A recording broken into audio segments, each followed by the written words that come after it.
let me take you back to September 2023, about a year and a half ago. It's late on a Monday afternoon. I'm supposed to already have stopped with work for the day, but I'm just finishing off a couple of small things, when I noticed that a calendar invite shows up in my calendar from someone from HR for the next morning for only 10 minutes, a 10-minute calendar meeting that shows up. And at that moment, I knew I was going to be made redundant. Now, instead of panicking or getting upset, I remained calm and collected. I knew that I'd be okay, that I could deal with whatever came my way.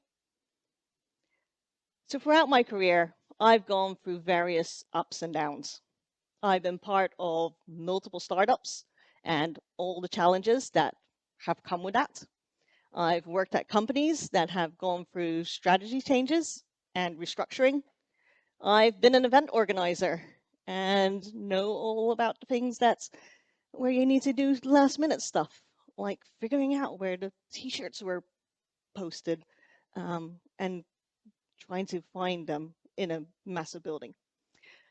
As a manager, I've had to support some of my direct reports through some pretty rough times. And I've had to deal with my normal day-to-day work while also dealing with my own things like illness, grief, and burnout, although luckily not all at the same time. And this is also all while hearing news report after news report that the world isn't as nice of a place as I wished it was. And I know I'm not alone in this. Each and every one of us here will have moments where we feel overwhelmed, where we feel like we can't deal with what is happening around us, where we feel like the ground under our feet just disappears and we don't know what to do. So think about your own career. When was the last time you felt like this? What did you do? We all go through these moments of turbulence because that's what life is. And I got a comment from a colleague once going, Melinda, you're so calm no matter what changes are happening around us. How do you stay so unflappable? And that really stuck with me because I didn't always feel like calm and unflappable.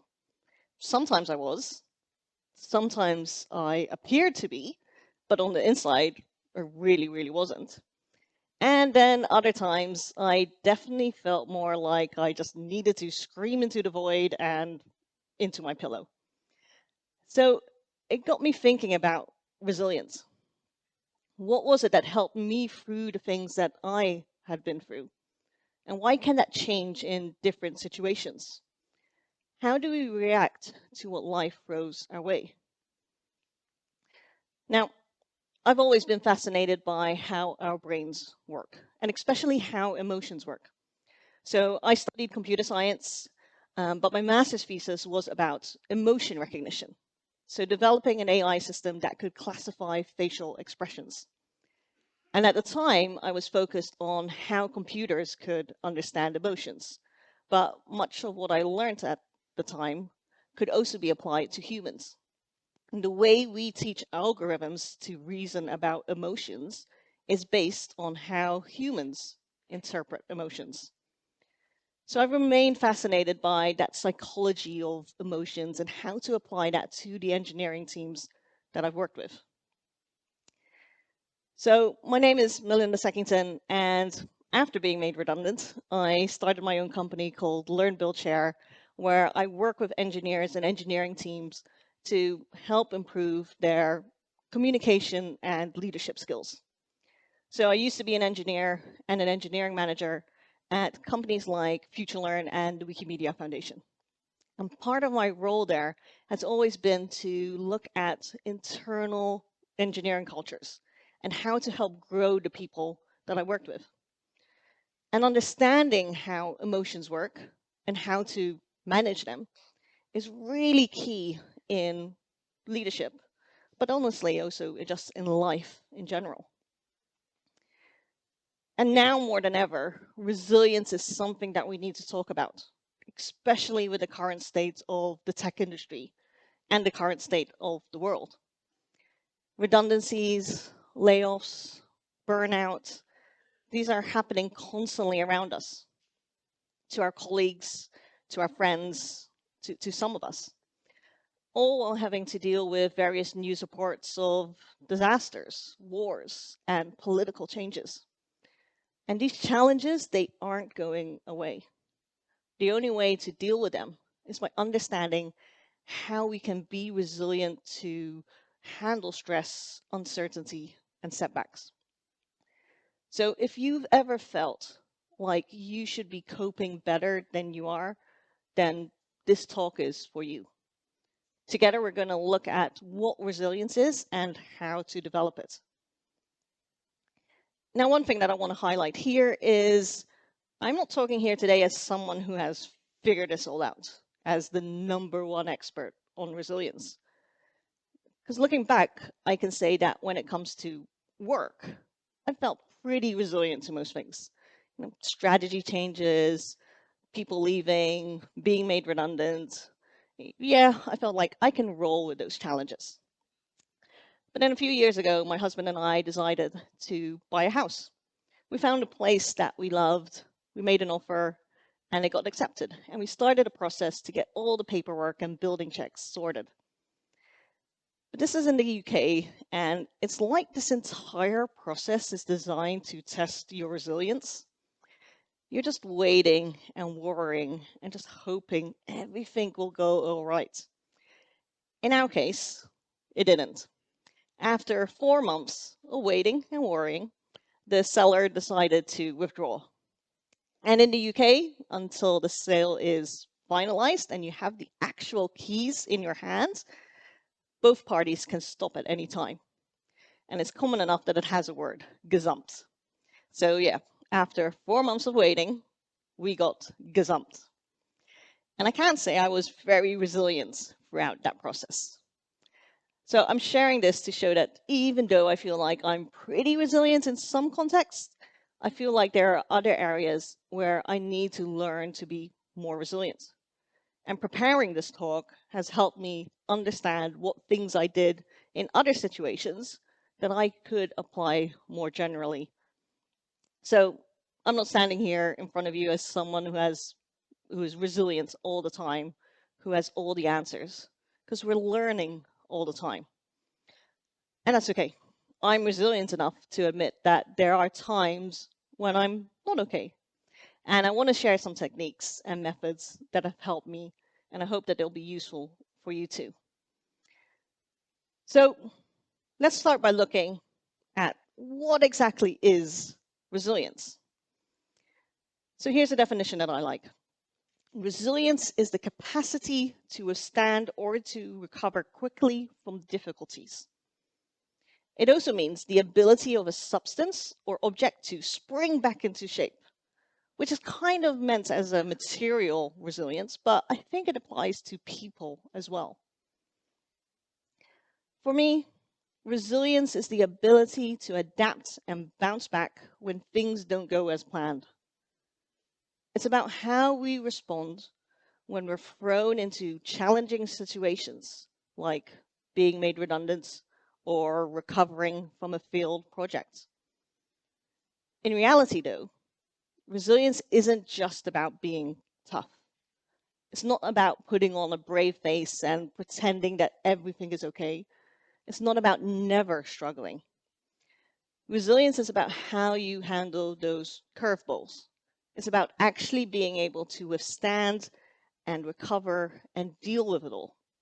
Your ability to rise again and again, no matter what life throws at you. So resilience is all about our internal responses to the world around us. Having resilience means that you're able to process and deal with the challenging things going on around you. And this is about both your thoughts and your feelings. Because often we end up operating on autopilot. We react to situations without really being aware of how or why we're responding that way. Or we try to suppress the emotions because they're getting in the way. When we develop resilience, it means we're in the driver's seat and we have a more robust way of dealing with what is actually going on. And when you don't develop resilience, it means that you don't know how to process the thoughts and feelings that are going on inside you. And those effects can range from inconvenient to actually really bad. Because maybe you feel less productive, or disengaged, or frustrated, or angry. Maybe you get stressed or burnt out. And some of these things can lead to actual physical health problems. When we're not resilient, we let the challenges get to us mentally, emotionally, and physically. So resilience is a skill that we need to develop to understand what emotions and thoughts are going through us when we have to deal with something challenging. And it can be a bit overwhelming to start because there's a ton of research and ideas out there about resilience.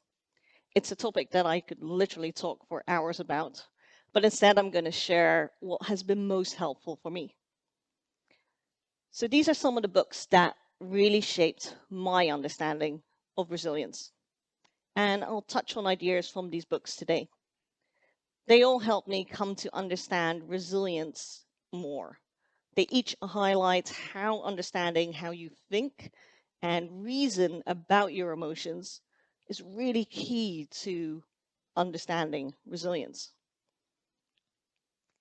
And it can be best described by the phrase emotional agility. It's all about being more aware of your emotions, to learn to accept them, and to be intentional with how you deal with them.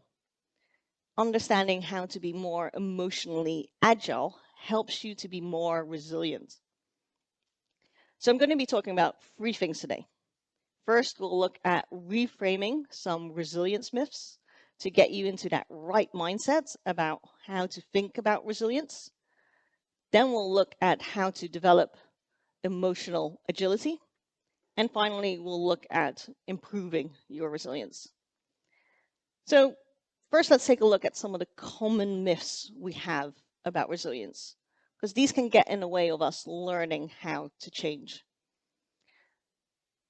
So first myth, resilience is not a fixed trait. You don't get born with a certain amount of resilience and that's it.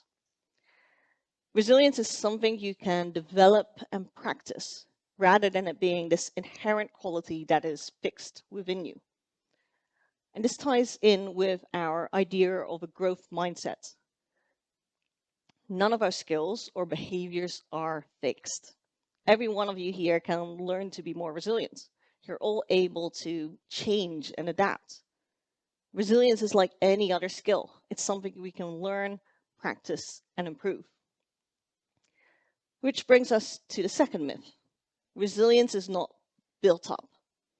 Often when people talk about building resilience, it's implied that over time you build up this pool of resilience, that if you've gone through enough, you have gathered enough resistance and resilience around you. And that's just not true. So here's an analogy that I like to use. Resilience is not a brick wall that we're slowly building up brick by brick. It's not something that takes years to build and then we have the super wall permanently in place and nothing can get to us. Instead, I think of it like an umbrella. You don't always know how to open it, and you may not need it in every situation, but over time, you get better at using it when you need it the most. And initially, you might only know how to use that umbrella in the rain, but you don't know how to deal with snow or thunderstorms. So you may be incredibly resilient in one situation, like my example before of thinking about work stuff, but then you're completely thrown off when faced with something new, like a personal setback or dealing with a family illness. And that's okay. The key is to take what you've learned from one challenge and apply it to new ones. But this only works if you take the time to break down those past experiences and understand what was really going on. So experience does play a role, but experience alone isn't enough. It's about reflection. It's about learning and about asking, what just happened? What did I feel? And what can I take with me into the next time this happens? Then there's myth number 3, that engineers don't need to care about emotions. So let's debunk a myth that many of us in tech carry around, the idea that we're supposed to be purely logical. So there's this default assumption that engineers don't need to care about feelings, that we aren't good at understanding emotions. And that's perpetuated by concepts like personality tests, where you're either thinking or feeling. And I remember getting so confused about this question because it didn't make sense to me. I think a lot about my feelings and I feel a lot about my thoughts. So how are these supposed to be these two opposite sides of something that for me are very much intertwined? And yet the stereotype also gets encouraged within the media. Think about Spock from Star Trek, or The Big Bang Theory, or countless other shows where there's this stereotype that the characters are logical and analytical and therefore just aren't good at emotions. So growing up, this had a massive effect on me. I wanted to be seen as someone who was logical and technical, and I thought that meant I should dismiss my emotions and not take time to understand them. I thought it was this very black and white situation. Well, actually, it's very gray, because that's not how our brains work. Logic and emotion don't compete in our brain. And we're doing a disservice to ourselves by not taking the time to understand our emotions.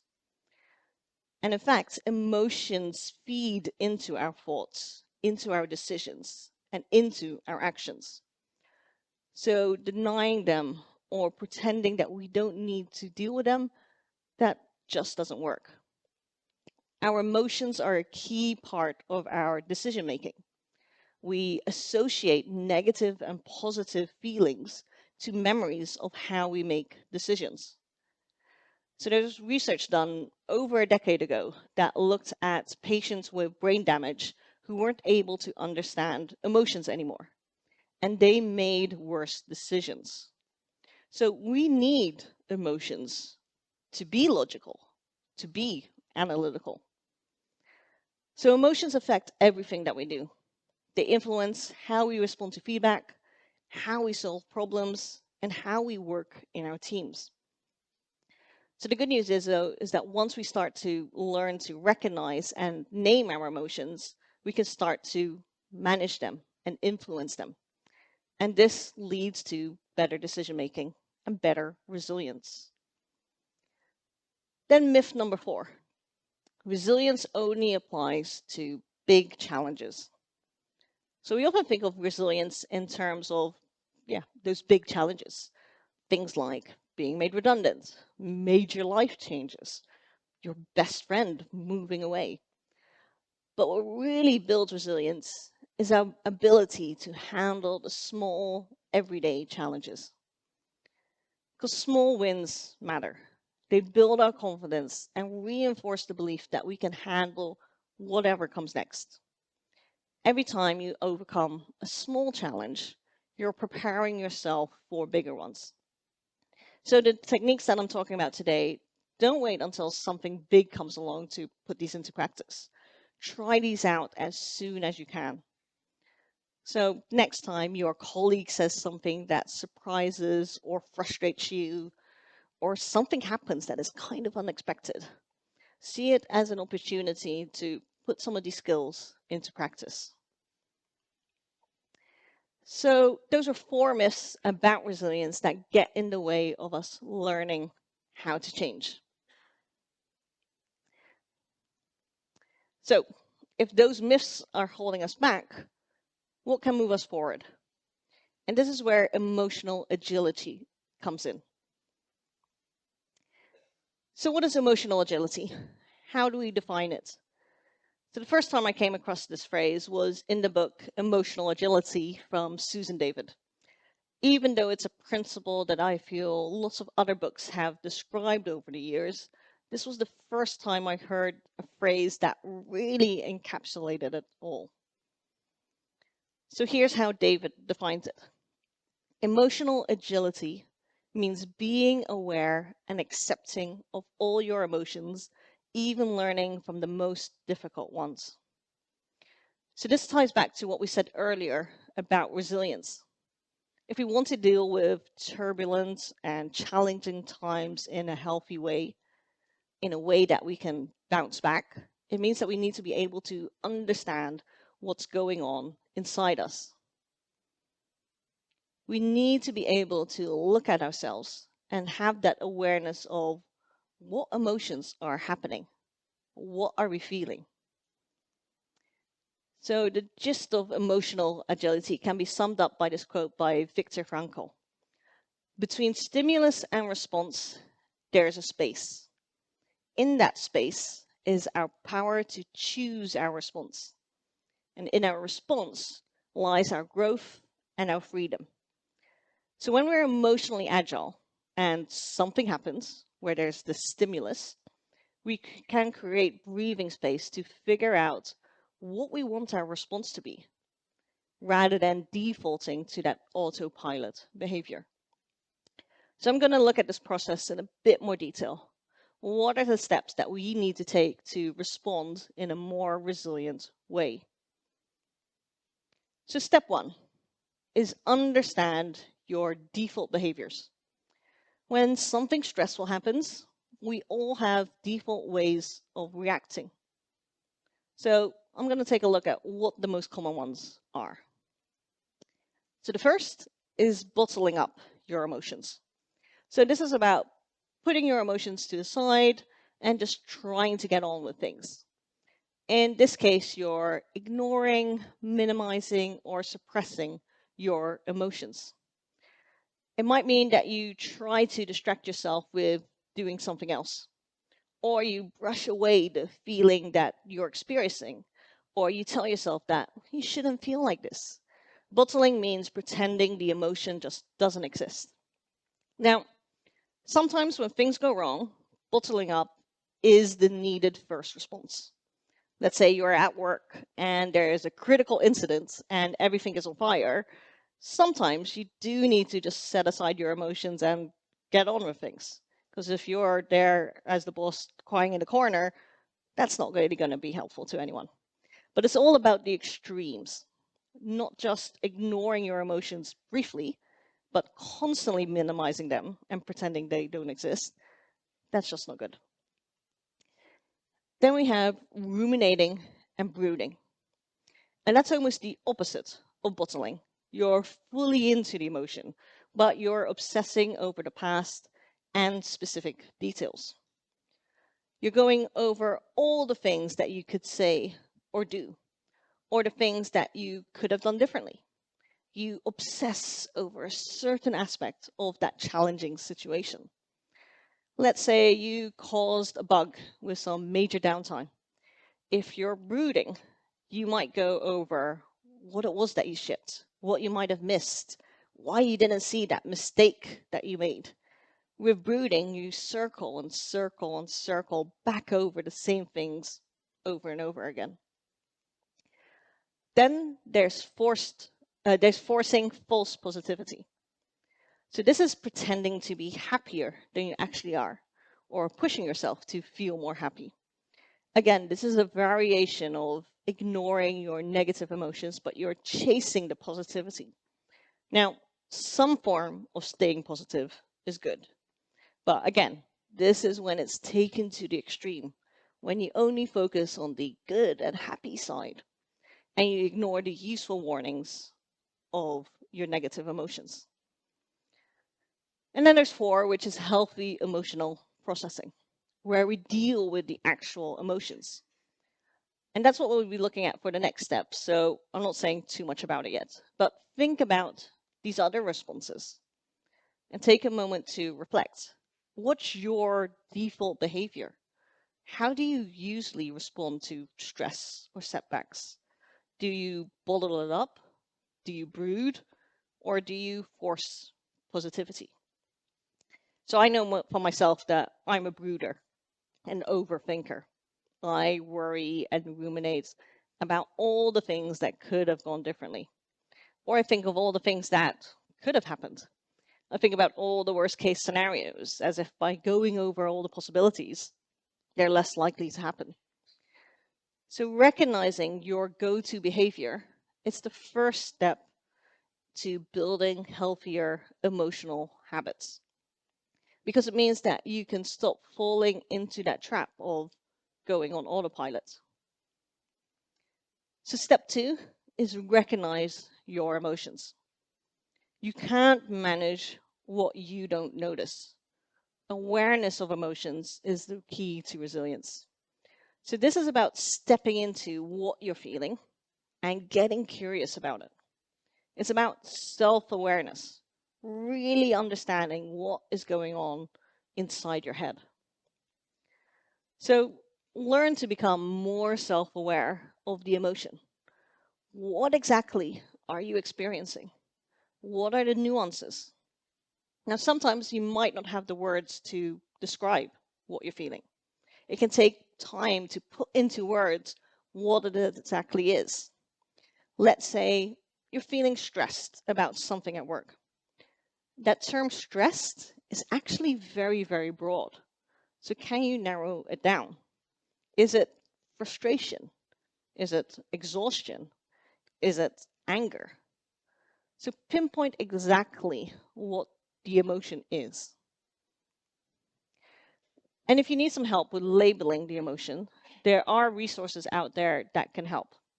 So for starters, you can Google the phrase emotions wheel, and you can find various diagrams out there categorizing different types of emotions.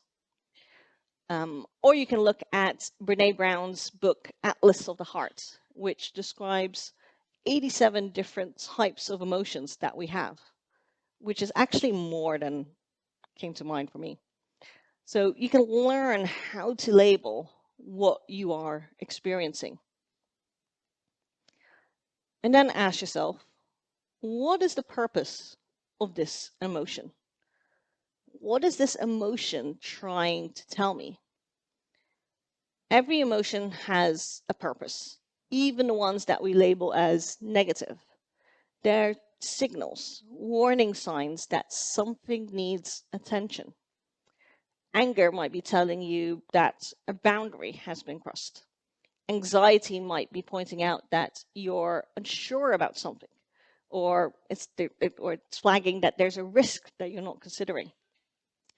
We often feel like we need to avoid and to dislike negative emotions, but they are there for a reason.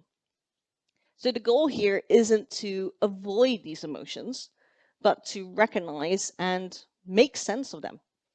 Once you understand them, you can choose how to respond instead of letting the emotion drive your action. For instance, with my house buying example, I realized that a couple of emotions were happening. I felt angry because I felt like we had wasted time on something that ended up not happening, and we lost some money in the process. I felt tired because we had been waiting for 4 months. And I felt sad because we lost what I thought was the perfect apartment. So as a side note, 2 months later, we actually found another place which we loved even more. So sometimes disappointing and challenging situations are followed by something better and more amazing that you could have imagined. But to become more resilient, though, you need to acknowledge what emotions are happening with you so that you can understand what they're trying to warn you about, so that you can come up with reactions, actions, and responses that help you deal with that emotion. So then there's step 3, decouple you from the emotion. So it's easy to get caught up in our emotions and let them define us. We say things like, I am anxious or I am angry, as if we are those feelings, as if they are permanent states. But what if we started to observe our emotions instead of letting them define us? So we need to create space between ourselves and the emotion that we're experiencing. So observe yourself having those thoughts, those feelings, decouple it from you. And one way of doing this is through mindfulness. Now, I know mindfulness feels like it's become a bit of a buzzword, but it's the best way to describe what I mean here. And I want to make that point by thinking about mindlessness versus mindfulness. So with mindlessness, we're reacting in the moment. We're quick to judge, quick to respond, quick to overreact. We let our unconscious brain make the decisions for us. And this is where mindfulness is the opposite. It's about noticing your thoughts and emotions without letting them control you. It's like being the observer in your own mind, watching your emotions pass by without attaching your identity to them. So instead, frame it as I am feeling. So rather than saying I'm angry or I am embarrassed, I am frustrated, frame it as I am feeling angry. I am feeling frustrated. So you realize that the emotion is separate from you. Because you are not your thoughts. You are not your emotions. You are the ones noting, you are the one noticing them. And that small shift from being in the feeling to observing it can really change a lot. Because that's where mindfulness lives, in that gap between stimulus and response. And this creates space between you and your reaction, allowing you to respond thoughtfully rather than react impulsively. So finally, step 4, manage your emotion, manage your response. So once you've recognized and separated yourself from the emotion, the next step is deciding what to do with it. So this is where emotional self-management comes into play. And there are 2 parts of this. First, it's about how you want to deal with the emotion internally. So what is the best way to address the emotion? If you're feeling scared or guilty or angry, why is that? How can you deal with it? What do you need to do to help yourself? So going back to my house buying example, I was feeling sad because it felt like we had found the perfect place and we had lost it. And initially I had that rumination response. I was going over all the possible worst case scenarios, thinking about what if we never find a place, basically being all doom and gloom. Recognizing that I was sad though, and that it was because I didn't really know what was going to happen next, meant that we could think about the actions that I could actually take there. So rather than staying stuck in the emotion and doom thinking, you're using the purpose of the emotion to recognize what you need and then turn it into tangible next steps. So once you've dealt with the internal part, emotional self-management is about deciding what we display externally. So what message are we sending by the way that we react? So let's say you're in a work meeting and you hear some bad news, like your team being disbanded. You recognize that you're frustrated, but rather than show that frustration on your face, you choose to stay calm. So choosing what you show doesn't mean you're ignoring or suppressing your feelings.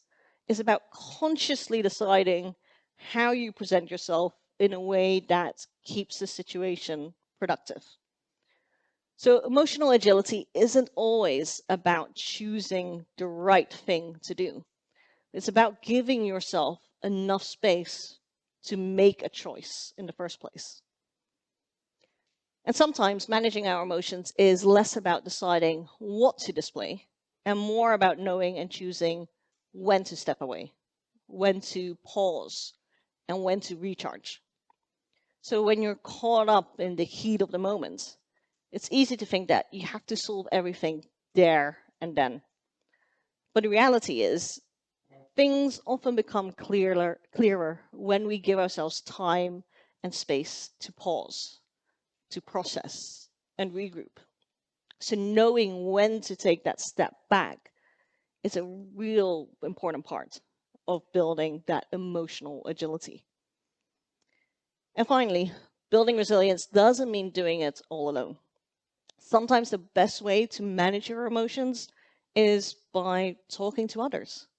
So whether it's talking to a friend, a mentor, a colleague, a family member, social connection can help you process what you're feeling and give you the clarity that you need to respond effectively. So if you want to develop resilience, these are the 4 steps to build emotional agility. But resilience doesn't end with emotional agility. Our beliefs, our mindsets, there's certain values that can help us improve our resilience and helps build our strength. So I'm going to share a couple of values that help us improve. So value 1 is embrace uncertainty. So one of the hardest but most important lessons that I've learned about resilience is to embrace uncertainty. We often look for control, for predictability, but life and work, especially within tech, is full of change and ambiguity. It's in these moments of uncertainty that our resilience can be tested the most. Because change is inevitable. No matter how much we plan, unexpected situations will always come up. So instead of fearing uncertainty, the best thing we can do is to view it as a constant part of our journeys.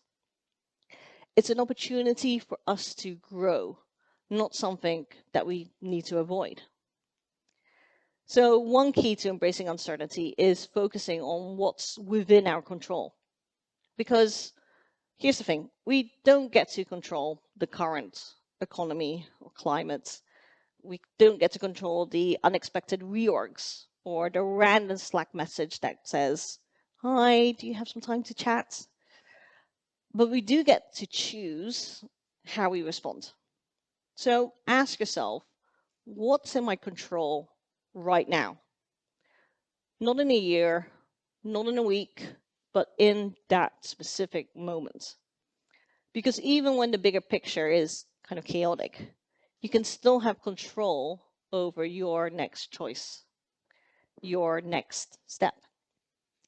When we focus on our actions, mindsets, and decisions, no matter how small they are, we move from feeling helpless to empowered.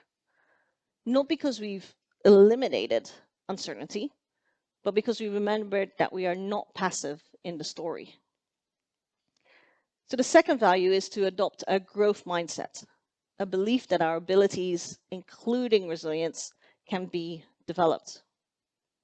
And this is really important because it frames challenges not as setbacks, but as opportunities for learning.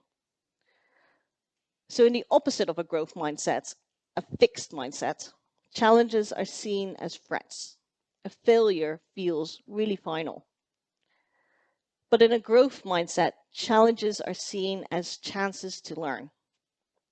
So mistakes aren't evidence that you're not as good, that mistakes aren't evidence that you're not good enough. They're stepping stones. So by embracing this mindset, you allow yourself to grow from the very challenges that would otherwise defeat you. So value 3, understand what you care about. So this is about knowing who you are and why you do what you do. It means that you spend your energy and time on the things that truly matter to you. So resilience isn't just about bouncing back. It's about bouncing back in the right direction. And that direction comes from knowing what you care about. So why do what you do? What are your goals and your dreams? What drives you? Because when everything feels unstable, when projects get cancelled or roles change, or you're questioning what you want to do next, having clarity on why you do what you do gives you something steady to hold on to. And that clarity can help you filter out the noise and respond to challenges in ways that are aligned with you. So finally, and perhaps most importantly, we must encourage self-compassion. Because when things go wrong, when we're under pressure, when we feel like we failed, our inner voice can become super loud. And I think you all know that voice, the one that kind of whispers, you should have seen that coming, you messed that up, why aren't you handling this better? It's the voice of the world's worst manager. And I know this because I've had a manager like that. It's a voice that you shouldn't be listening to. Resilience isn't about pushing through without feeling. It's about treating ourselves with kindness when things get challenging. And we're often kinder to others than we are to ourselves. We tell friends, you're doing your best. That was really tough. And it's okay to feel like that. So it's about showing yourself the same kindness you give to others. When we acknowledge our struggles without judgment and treat ourselves with the same empathy that we'd show a friend, we'd build emotional strength. So those are 4 values to help improve your resilience. So those are all my lessons for you today about resilience. We talked about myths to debunk, steps to build your emotional agility, and values to apply to yourself.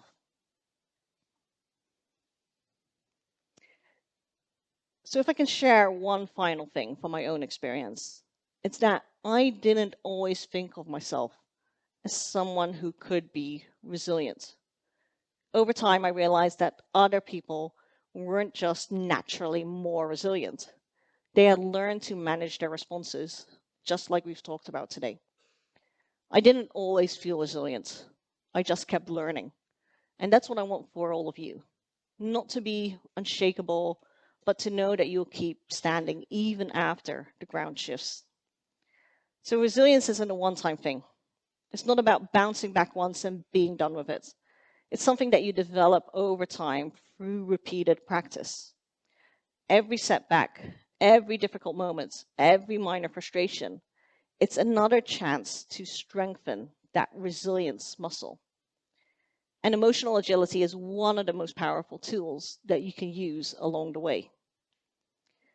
So resilience isn't just for the toughest or the most confident people. It's for all of us. And the beauty of it is that you can start building it right now. You don't have to wait for the next big, scary challenge to arrive. You can design and develop your own resilience, just like when creating a great product or a great piece of code. Resilience is developed through your actions and your choices, through reflection and through practice. And it's about being intentional in how you face challenges, recover, and grow. So start with the small moments. When things don't go your way, when you're feeling frustrated or overwhelmed, use those as opportunities to practice these skills, because you have the power to develop your own resilience one step at a time. So thank you all for listening.